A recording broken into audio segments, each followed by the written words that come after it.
Ótimo. Boa noite. O nosso pensamento primeiro é de gratidão a Jesus pela oportunidade que a gente tem de aprender os seus ensinamentos, a oportunidade que nós temos diariamente de conduzir as nossas vidas, tendo Ele como modelo e guia de comportamento. Gratidão aos amigos espirituais, sempre ao nosso lado, nos orientando, nos direcionando ao caminho do bem. Os nossos amigos espirituais estão dizendo mais ou menos assim: olha, não desista, persista, continue, tudo vai dar certo. Acredite em Deus, acredite na vida e acredite em você. Quero agradecer a companhia de cada pessoa aqui presente, agradecer a Casa Espírita que nos acolhe, que nos orienta, que nos dá a oportunidade do trabalho, a oportunidade do aprendizado. Desejo que todos possam estar numa expectativa boa diante da vida, de alegria, de entusiasmo, mesmo diante das dificuldades, mesmo diante dos desafios, mesmo diante das dores. É isso que eu queria conversar com vocês essa noite. Hamed, no livro O Modo de Entender, ele fala que a gente pode analisar as nossas dores ou como um cárcere de lamentações ou como uma fonte de aprendizado. Vou repetir para vocês. A gente pode analisar as dificuldades que nós passamos todos os dias. Que tipo de dificuldade? Saúde, perda de entes queridos, dificuldade financeira, aquela dificuldade quando a gente é tratado com indiferença pelos outros, ou como um cárcere de lamentações, ou como a doutrina espírita nos recomenda, como uma fonte de aprendizado. Se você pegar todo o livro da doutrina espírita, sempre eles estão nos consolando, sempre eles estão nos recomendando: olha, analisa tuas dores como uma fonte de aprendizado. Quando você estiver padecendo com alguma dor, olhe para ela e pergunte: que lição eu posso tirar disso? Qual é a mensagem que está nas linhas escondidinhas? O que eu posso aprender com isso? Porque se todos nós pensarmos bem, diariamente o ser humano ele padece, ele sofre com a incidência de vários fatores agressivos, E esses fatores vão trazer transtornos, distúrbios, preocupações, dores. Como não tem um nome específico para esses agentes agressivos, que tal se nós chamássemos de tensores? Porque os tensores eles nos comprimem, eles nos apertam, eles nos sufocam. Como não tem um nome específico, que tal chamar de tensores? Temos os tensores da natureza: chuva demais, seca demais, frio demais, calor demais, vendaval, furacão, terremoto. Temos tensores da natureza. Temos os tensores provocados por seres inteligentes encarnados, que atende pelo nome de marido, atende pelo nome de sogro, sogra, cunhado, genro, nora. Temos os tensores provocados por seres inteligentes desencarnados, os obsessores. E os espíritos nos alertam o seguinte: se no primeiro momento esse tensor vai nos prejudicar, a longo prazo vai nos beneficiar e muito, quando a gente analisa esses tensores como uma fonte de aprendizado. Por que vai nos beneficiar? Porque a gente usa a dor a nosso favor. Essa dor vai fazer com que a gente mude no caminho do comportamento ideal, no rumo da virtude. Essa dificuldade, se a gente analisar como uma fonte de aprendizado, vai direcionar a gente no objetivo da encarnação. Pergunta 132 do Livro dos Espíritos. Kardec pergunta aos espíritos o seguinte: qual é a finalidade da encarnação dos espíritos? Por que os espíritos têm que estar aqui na Terra, padecendo e sofrendo com a incidência de tensores? Qual é a finalidade disso? Resposta dos espíritos para Kardec: Deus impôs a eles com o objetivo de fazer chegar à perfeição. Então a finalidade nossa aqui é chegar à perfeição, utilizando todos os instrumentos que nós temos: corpo físico, família, condição financeira, local que nós nascemos e amigos, usar todo esse mecanismo para que a gente use a nosso favor, para que a gente chegue à perfeição. E os Espíritos continuam: para uns é uma expiação, para outros uma missão. Para atingir essa perfeição, deve suportar todas as dores da existência corporal. Isso é uma expiação. Mas a encarnação tem outra finalidade, que é pôr o espírito em condição de suportar a sua parte na obra da encarnação, na sua parte na obra da vida. Então nós nascemos para quê? Ou para reparar, ou com uma missão, ou pegando as provas para que a gente possa melhorar. Né? Esse é o objetivo da encarnação, usando isso daí para a gente chegar à perfeição. E aí Kardec pergunta, na pergunta 133, mas espera aí, e o espírito que desde o princípio seguiu o caminho do bem, tem a necessidade da encarnação? Ou seja, desde a criação, o espírito seguiu o caminho do bem, mesmo assim ele tem que estar encarnado? Agora eu quero que vocês, antes de eu dar a resposta dos espíritos, imagina um bloco de mármore.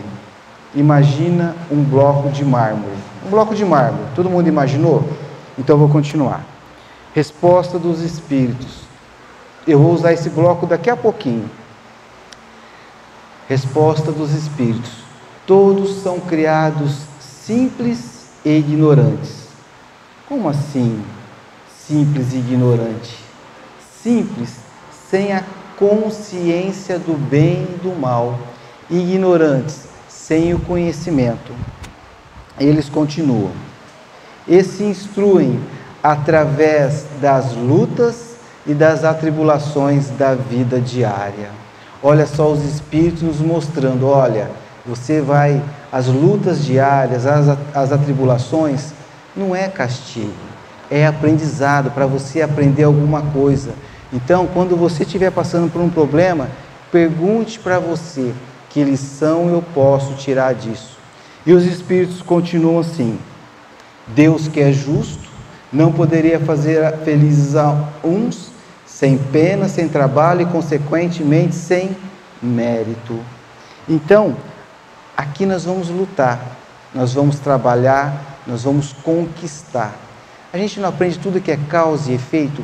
Quanto mais eu entrego dedicação, quanto mais eu entrego esforço, quanto mais eu entrego a alegria, mais eu recebo isso daí. Então a vida da gente, a gente veio aqui para trabalhar, para chegar ao objetivo da encarnação, que é a perfeição. E que tal se a gente usasse as atribulações do dia a dia, as dores, ao nosso favor? E aí a gente tem tribulações todos os dias. Todos os dias a gente tem esses fatores agressivos, esses tensores. Perda de ente querido, doenças, perdas financeiras, tratado com indiferença, né? Chuva em excesso, calor em excesso. Eu estou com 52 anos. E o maior tensor que eu passei na minha vida foi o desencarne do meu pai. Eu e meu pai, nós tínhamos uma relação muito próxima. Meu pai, ele sempre foi, como minha mãe que está sempre me acompanhando nos meus estudos, o meu pai sempre foi muito amigo meu, ele sempre foi muito parceiro. Desde criança, ele já me colocou no rumo da profissão. Ele tinha um salão de barbeiro no centro da cidade e eu era engraxate dele. Então, ele jogava bola comigo, ele estudava comigo, eu ia trabalhar com ele, dali nós montamos uma corretora juntos, seguros, e ficamos juntos por muito tempo. Então meu pai sempre foi muito presente na minha vida. E o meu maior tensor foi quando ele veio a desencarnar no ano de 2013. E o que me marcou muito nessa minha vida foi a lição que eu tive dos últimos 15 dias do meu pai na Terra. Ele estava internado da Beneficência Portuguesa e nós fazíamos o Evangelho, eu, ele e minha mãe, todos os dias. Todos os dias a gente lia um texto do Evangelho e comentava.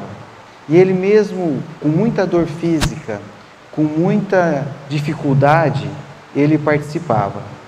E aí chegou na quarta-feira, o último Evangelho que nós fizemos juntos. fisicamente falando. Eu acredito que quando eu estou no meu desdobramento do sono, a gente faz muitos evangelhos ainda. E aí, eu falei para o meu pai, olha pai, eu vejo o Senhor nessa situação. Aí, sabe gente, eu externei todo o meu cárcere de lamentações, toda a minha revolta. Ao invés de utilizar aquilo como uma fonte de aprendizado, eu utilizei como um cárcere de lamentações.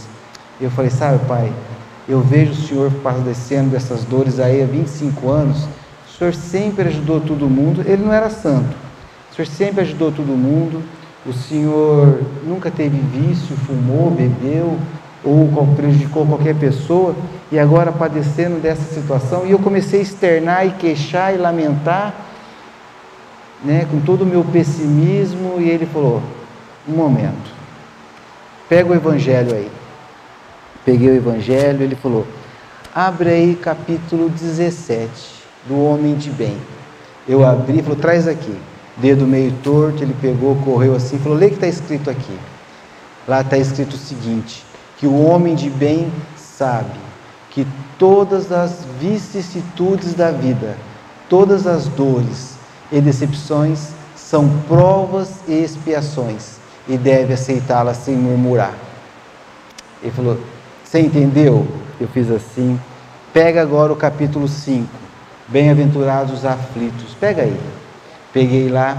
Aí fala das causas atuais das aflições. Lê para mim. Aí eu falei, bom, aqui está escrito que as aflições têm origem ou nessa vida ou fora dessa. Ele falou, para aí. Agora eu vou te explicar. Você disse que todas as nossas dores, vicissitudes são provas e expiações, está certo? Está certo. E você está falando que as causas dessas vicissitudes, dessas dores, ou é dessa vida ou fora dessa, é isso? É isso. Então, agora vamos pensar o seguinte. Você falou também que você nunca viu prejudicar ninguém, nunca tive vício, nunca fiz mal a alguém, está certo? Está certo. Então, você concorda comigo que essa dor que eu estou passando não é dessa vida? Eu fiquei meio assim, falei, então é de uma vida anterior a essa? Eu falei, acredito que sim, eu não sei. Você concorda que se for de uma vida anterior a essa, eu estou reparando algo, ou a mim mesmo, ou alguém que eu tenha prejudicado? Você concorda que eu estou reparando? Eu falei, sim, concordo com o senhor. E ele falou o seguinte, e você está revoltado por quê? Ah, pai, porque eu estou vendo o senhor numa situação terrível. Calma, eu estou tendo a oportunidade de reparar. E detalhe, quem está passando por uma expiação, como eu acredito que eu estou passando, carrega duas necessidades. Uma é aprender para não repetir, e a outra é reparar o agravo praticado. Eu falei, nossa, eu não tinha pensado nisso. E outra coisa também, as causas das aflições atuais, vamos pegar o seguinte, olha, você imagina que uma pessoa gaste além do que ela pode no cartão de crédito. E aí vem uma fatura muito grande, tá? E aí ela vai pagar o mínimo da fatura. A próxima fatura vai ser um juro absurdo, 400%, 500%. Aquele juro absurdo, aquela cobrança exagerada, Deus não está castigando. Deus está educando a pessoa, limitando os excessos da pessoa. Ela mesma provocou isso daí, ela mesma está pagando isso daí, através da educação. Deus não pune, Deus educa, né? E por que se deve aceitá-la sem murmurar? Eu perguntei para ele. Ele falou, porque tem uma trovinha que fala o seguinte: diante do sofrimento, o grito de rebeldia é fogo com que se queima o auxílio que o céu te envia.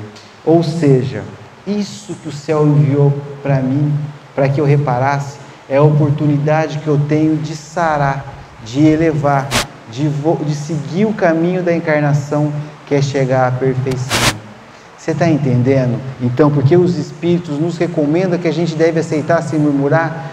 Porque quando a gente analisa nossas dores como uma fonte de aprendizado, a gente está aprendendo com a dor, e aquilo vai favorecer a nós. Isso foi numa quarta-feira. Na quinta-feira, meu pai foi para o centro cirúrgico. Teoricamente, ele tinha um problema, ele tinha muita dor, mas ele foi para o centro cirúrgico. 2 horas depois o médico me ligou e falou assim, olha, eu fui iniciar o procedimento do seu pai, só que deu uma pequena alteração no coração, eu vou tirá-lo, vou deixar até segunda-feira na UTI, segunda-feira nós operamos ele. Na sexta-feira eu fui visitar o meu pai, não tinha onde ele ter mais fio e sonda nele. Eu olhei, ele fez assim para mim, como que não entendendo, e no sábado ele veio desencarnar. Eu confesso para vocês que eu demonstrei todo o meu cárcere de lamentações, né? Toda a minha revolta, como que pode? Fiquei muito mal. Mas aí depois eu comecei, lá no velório mesmo, eu comecei a meditar aquele evangelho de quarta-feira. Que mensagem ele podia ter? O que eu poderia aprender com o desencarne do meu pai? E eu fiquei pensando no velório. A primeira coisa que eu aprendi com o desencarne do meu pai é que a vida não começa no berço e não termina na sepultura. Porque tanto amor não pode ter só esse período junto. A vida deve continuar. Deve ter esse amor depois. Eu aprendi também, sabe, gente, a duras penas, que a gente tem que valorizar as pessoas enquanto elas estão com a gente, enquanto que a gente está com contato delas. Depois que a gente perde elas, a gente vai vê-las, vai encontrá-las futuramente na vida espiritual, mas o ideal é que a gente possa valorizar as pessoas enquanto elas estão com a gente nessa vida. Ao invés de a gente criticar tanto, que tal se a gente elogiasse mais? Ao invés da gente enxergar os defeitos, que tal se a gente enxergasse as qualidades um pouquinho mais? Às vezes a pessoa vai trabalhar de manhã, né? E às vezes não tem aquele até logo, um abraço, um afago, um beijo de despedida, porque eu sei que ele vai voltar à tarde. E se não voltar? E se ficar pelo meio do caminho? Né? Então eu comecei a entender que a gente tem que valorizar as pessoas enquanto elas estão com a gente. Aprendi também que a gente tem muito compromisso. Meu pai tocava gaita, ele vivia pedindo para que eu fosse ver tocar gaita lá no Instituto Bizet, nas apresentações dele, e eu nunca tinha tempo. Mas como que eu encontrei tempo para ficar velando o corpo dele um dia todo? Eu comecei a ver que a gente pode, dentro dos nossos dias, dispensar um pouquinho de tempo àquelas pessoas que são importantes para nós. O que mais eu posso ter tirado de lição com meu pai? Eu aprendi a não ficar emburrado tanto tempo. Esses dias um amigo meu falou para mim assim, nossa, eu não falo com meu pai uns 7 meses. Eu, poxa vida, você tem o teu pai, você se dá o luxo de não falar com ele por 7 meses? Eu estou louco para levar uma bronca do meu pai, e você tem o teu pai, você se dá o luxo de não falar com ele 7 meses? Então são lições que eu tiro, e são dolorosas até hoje, dói, porque era meu parceiro, mas ao invés de eu ficar preso a um cárcere de lamentações, eu estou tirando lições. Aprendi também que não é porque uma pessoa importante para mim voltou para o plano espiritual, e as outras que são importantes para mim, eu não vou abandoná-las. A gente atende as pessoas lá no semeador, e às vezes chega alguém que perdeu um ente querido e fala assim para mim, nossa, minha vida acabou, perdi tal pessoa. Não, você perdeu uma, mas você tem muitas pessoas que você é muito importante para aquelas pessoas. Dê força para essas pessoas, elas precisam de você, e futuramente a gente vai encontrar. É isso que eu tenho aprendido diariamente, eu tenho me questionado. Um tensor tão grande, que lição eu tirei disso daí? E a vida vai continuando, né? A dor tem essa função de despertar a gente, porque às vezes a gente está numa zona de conforto. O que é a zona de conforto? Zona de conforto é aquele lugar onde você encontra desculpas para não fazer aquilo que você sabe que tem que ser feito. E a gente vive encontrando desculpa para não fazer, e fica numa zona de conforto. É como se você estivesse dormindo, que nem eu, 5:30 da manhã toca o despertador, está gostosa a cama, chuvinha de segunda-feira, gostosa, eu falo, tem aquele cliente para atender? Mas eu acho que ele não vai atender hoje, porque está chovendo e ele vai atrasar, e você fica na zona de conforto, e o despertador está tocando, vamos César, levanta, está na hora de você seguir tua vida. Eu tenho um conhecido que ele vivia na zona de conforto, isso há uns 25 anos atrás, por aí.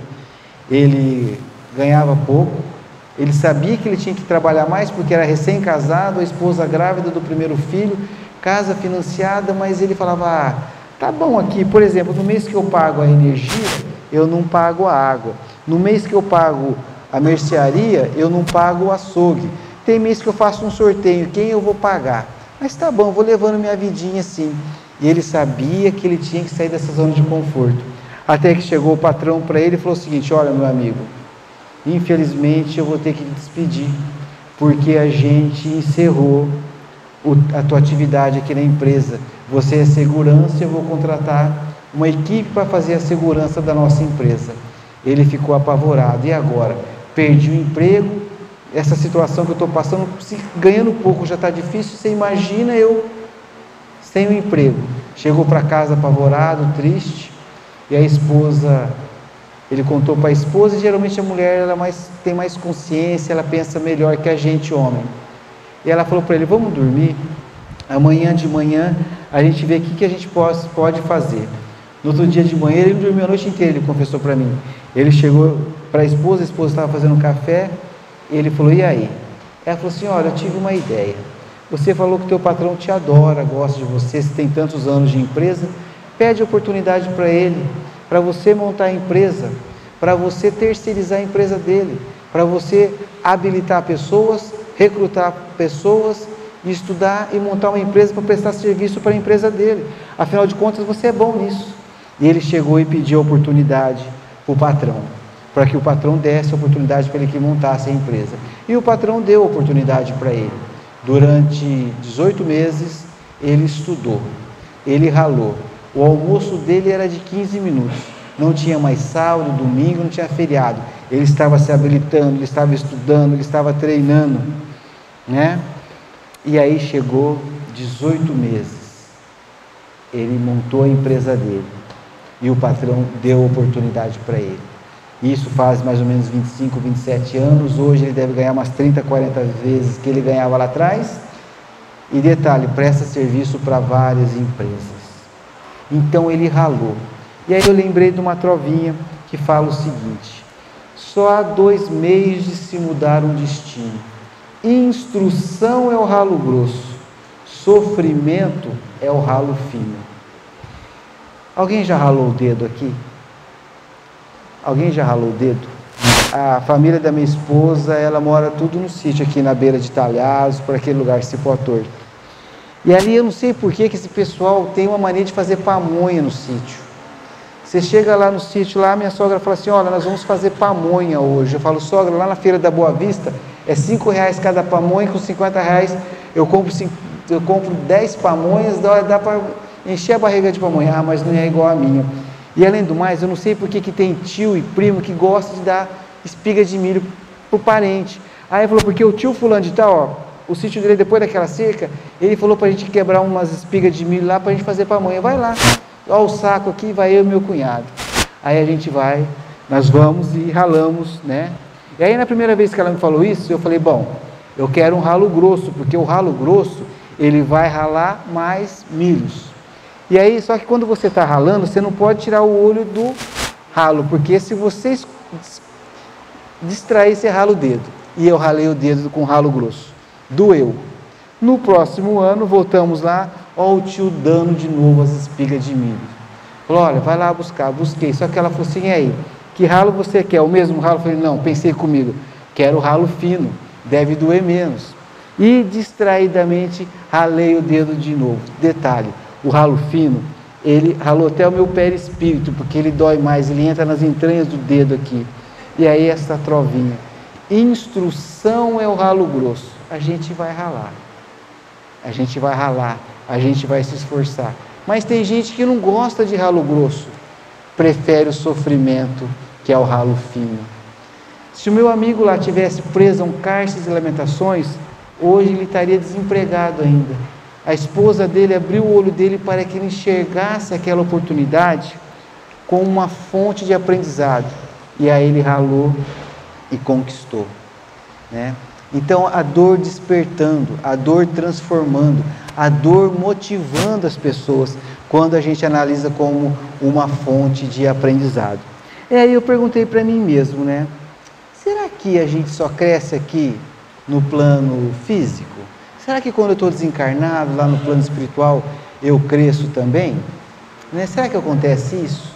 E Kardec teve essa mesma dúvida na pergunta 230. Na pergunta 230, Kardec pergunta aos espíritos o seguinte: o espírito progride no estado errante? Estado errante, que é isso? Espírito errante é aquele espírito que precisa reencarnar para chegar ao objetivo da encarnação, que é a perfeição. Erraticidade é o intervalo entre uma encarnação e outra. Chama-se erraticidade. Vamos imaginar que a vida seja uma só, com vários... A vida é uma só, não vamos imaginar, a vida é uma só, com vários estágios. Plano espiritual, plano físico. Plano espiritual, plano físico. Plano espiritual, plano físico. E a vida, além de ser uma só, com vários estágios, é uma escola. Lá é a aula teórica e aqui é a aula prática. Então, os espíritos perguntaram para Kardec: o espírito progride no estado errante? Resposta dos espíritos para Kardec: de acordo com sua vontade e seu desejo. Olha, até lá nós temos o nosso livre-arbítrio respeitado. Nós vamos crescer de acordo com a nossa vontade e nosso desejo, como é aqui na Terra. Ponto e vírgula. Aí doeu. Mas é na existência corporal que eles colocam em prática as novas ideias adquiridas. É aqui que a gente vai colocar em prática. É aqui que a gente vai ter o ralo grosso e o ralo fino, de acordo com a escolha de cada um. Lá no plano espiritual eu tenho a oportunidade de olhar para trás, vi que eu fiz lá atrás. Eu trago minha bagagem para que eu possa reencarnar nessa vida e progredir por uma melhor, levando algo melhor para a próxima. É como dizem lá na roça: nas lavouras, o que fica embaixo da terra após a colheita favorece a plantação seguinte, porque vai seguir de adubo, vai servir de adubo. É a mesma coisa para a gente. Então a gente vai melhorando de encarnação em encarnação, quando a gente começa a analisar a vida da gente como uma fonte de aprendizado. Mas aí chegou na pergunta 133, eu acho que o Kardec estava até que um pouco revoltado, porque ele perguntou aos espíritos assim: mas espera um pouquinho, de que serve ser bom? De que adianta ser bom? 133A. De que adianta ser bom, se isso não nos isenta das penas da vida corporal? Do que adianta ser bom, então? Resposta dos espíritos a Kardec: chegam mais rápido ao objetivo. Qual é o objetivo? Chegar à perfeição. Então adianta ser bom para chegar mais rápido ao objetivo. Além do mais, as penas da existência corporal são frequentemente consequência da imperfeição do espírito. Quanto menos imperfeito o espírito for, menos tormentos ele sofrerá. Aquele que não for egoísta, ambicioso, vingativo ou orgulhoso, não vai sofrer, não vai padecer dos defeitos originários desses sentimentos. Olha aí. Então quer dizer que se eu analisar minhas dores como uma fonte de aprendizado, eu vou entender que eu estou passando por algumas situações para que eu possa tirar alguma coisa em excesso, o excesso de vingança, o excesso de desejo de vingança, o excesso de tratar o outro com indiferença, de egoísmo, de orgulho.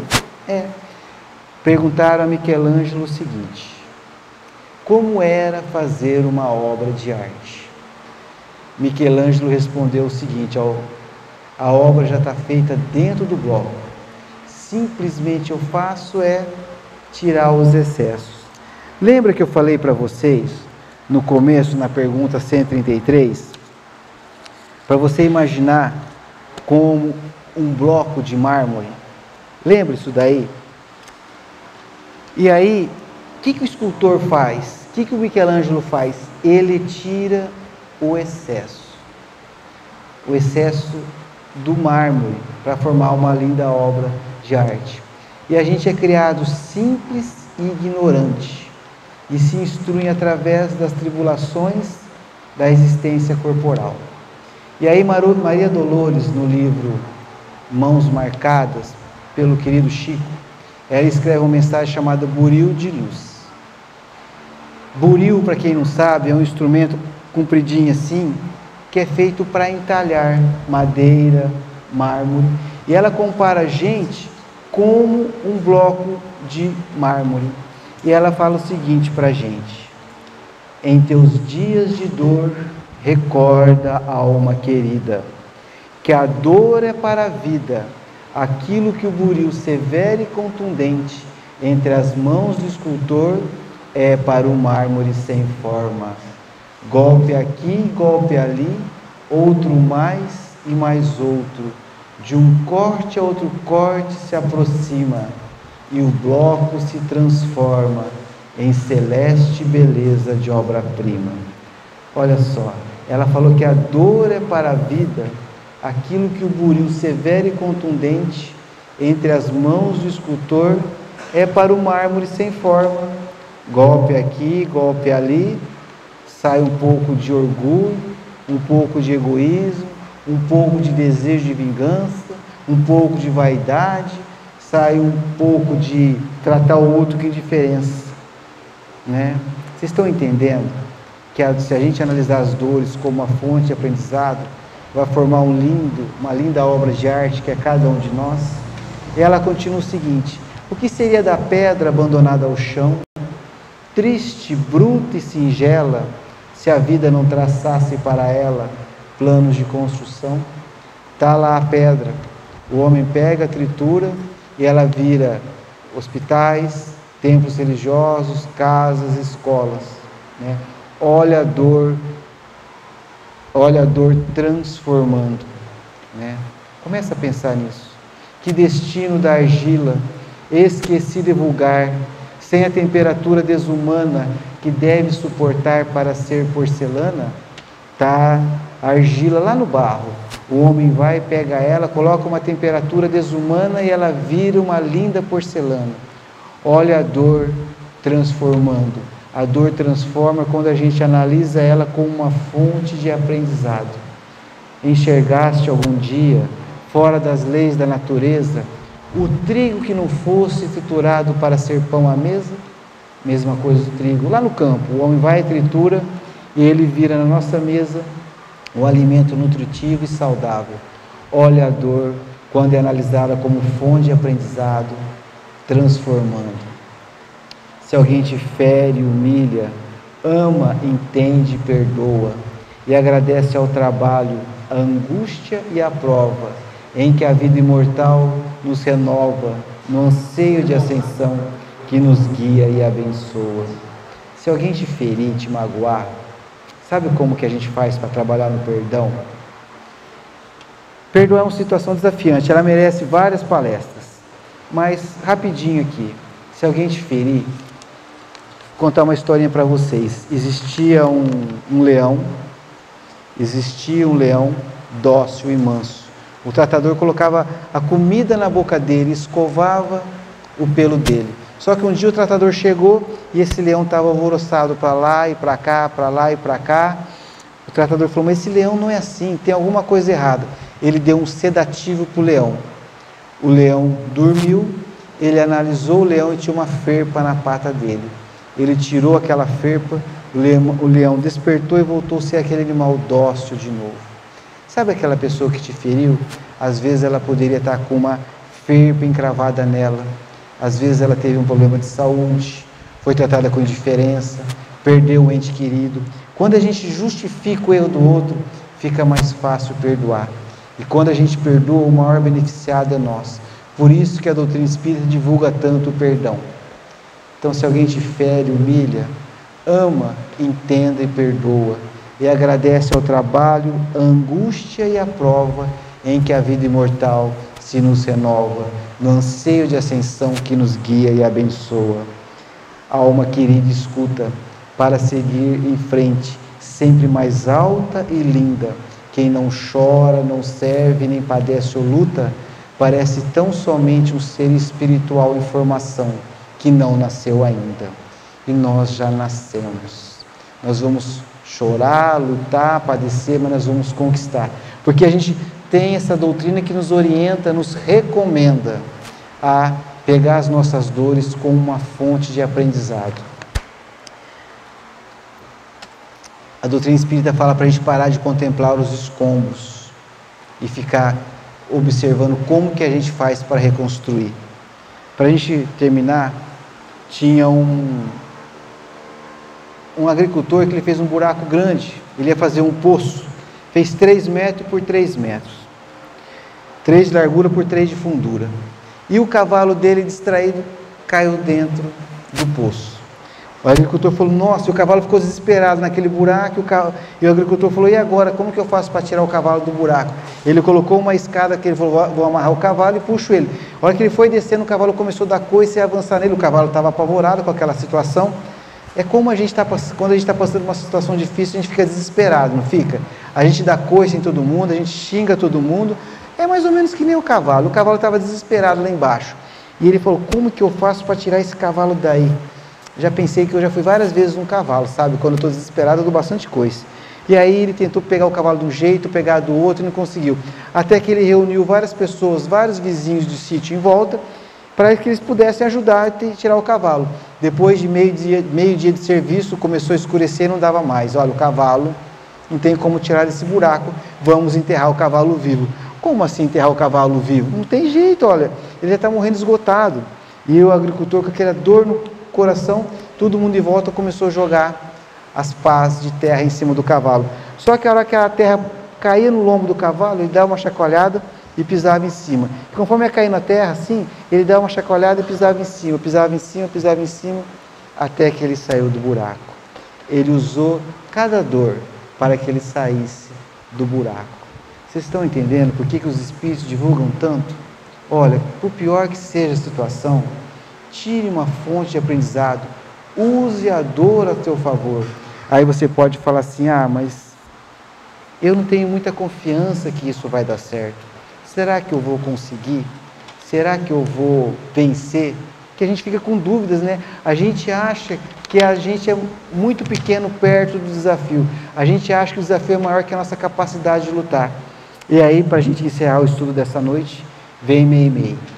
Meimei, para quem não sabe, o nome dela era Irma de Castro Rocha.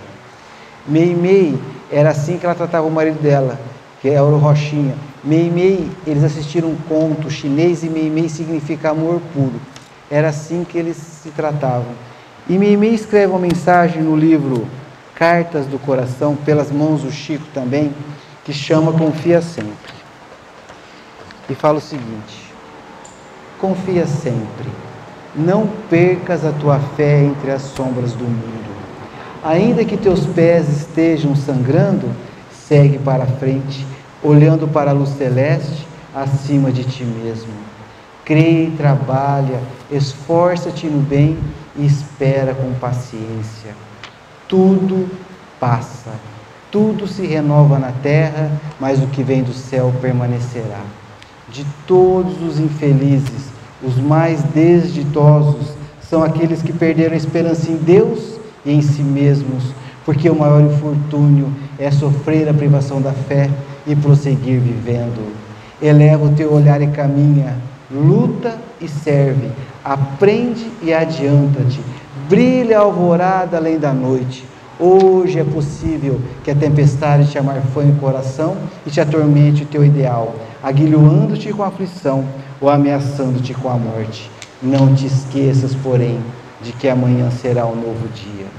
E aí, gente, ela fala confiar sempre, para que a gente não perca a fé. Mesmo quando o pé da gente estiver sangrando, continue, porque amanhã vai ser um novo dia. E com Jesus nos amparando, a espiritualidade amiga nos orientando, essa doutrina maravilhosa que nos traz os ensinamentos e a força de cada um, a gente pode vencer qualquer obstáculo, a gente pode superar qualquer dor, né? É isso que a doutrina está pregando para a gente, está nos recomendando. Olha, não analisa tuas dores como uma fonte de aprendizado, não. Analisa tuas dores como Não analisa tuas dores como um cárcere de lamentação, não. Analisa tuas dores como uma fonte de aprendizado. E tire uma lição de cada dificuldade, para o teu benefício, para que você cresça e progrida. Era essa a mensagem que eu queria deixar para vocês essa noite, essa mensagem que os Espíritos nos deixam, tá? Desejo que vocês tenham um ótimo final de semana. Muito obrigado pelo convite, muito obrigado pela acolhida e pela companhia de todos. Muito obrigado.